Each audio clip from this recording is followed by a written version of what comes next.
ah man compréhension bi ma ci am bon déjà entre ñoom ñaar ñi nga xam ne ñoo bokk daanaka camp ñenn ñi ils pensent que c'est gênant que ça peut créer des problèmes et cetera mais Sénégal dafay dund rupture et aujourd'hui tout doit être clair tout doit être clair quand bien même on me dira gis naa ministre bi tontu ci réplique bi gis naa Guy Marius tamit tontuwaat répliqué waat encore may wax ne c'est incroyable stratégiquement c'est quelque chose qui pouvait se régler en interne benn ñaareel bi sauf que l'Assemblée est là pour ça aussi donc par conséquent Guy qui est membre de cette assemblée se dit que il faut que mu jóg leeral mënoon na dem dans le sens de Guy partisan parce que état bi la nekkal en France bañ a leeral c'est-à-dire que état bi la nekkal je suis en phase avec cet état-là je vais pas dugg ci yenn détails yoo xam ni daf leen di mettre mal à l'aise mais Guy Marius ku ko xam c'est quelqu'un de super honnête quelqu'un de foncièrement engagé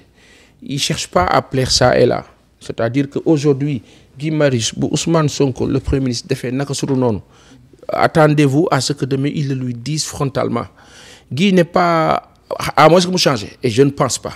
c'est valable pour le président de la République c'est valable pour le PM c'est valable pour tout le monde exactly et alors il y a et c'est une chance de l'avoir Guy Marius machallah maintenant beneen wàll bi dafa am beneen wàll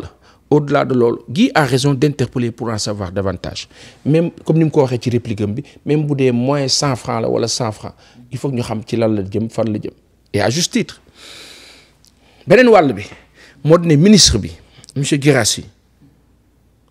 c'est quelqu'un boo xam ni miin na administration yàgg na ci xam na ko c'est quelqu'un qui est propriétaire d'école c'est quelqu'un qui vit j'ai pas envie de dugg ci yenn considérations yi mais c'est quelqu'un qui vit le luxe depuis longtemps et c'est quelqu'un qui s'y connaît donc quand il réplique en parlant de détails c'est à la mesure de sa personne machallah donc tolluwaay bi loolu la gis-gis bi la maintenant la réalité bi nga xam ne gii ci la nekk moom mooy wéy nguur gi amul xaalis il faut que ñu rationaliser et ça c'est compréhensible sauf que il faut que ñu wax Guy Marius ne ko que li nga xam ne moo di espace d'accueil office hôpital leneen ak leneen il est important mu am présentabilité il est important mu am attractivité mu nekk fu attrayant foo xam ne que ñëw daa dugg toog tranquillement muñ ay waxtu le temps que kilifa bi di génn je pense que bu ñu waxtaanee ñoom ñaar loolu du am problème maintenant comme on dit Guy il faut l'accepter comme il est. Mais je pense qu'il pouvait passer par d'autres canaux en fait. Bon après d'aucuns diront que mënoon na dem wax ko moom directement wala bind ko wala nangam mais ñun Sénégal dafa am benn affaire bu ñuy fàtte aussi man par exemple à la place de Guy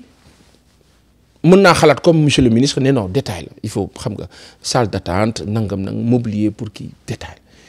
sauf que les détails font les choses aussi et que le Sénégal qui est un pays pauvre dafa am fu mu toll am fu mu bëgg a dem am loo xam ni daf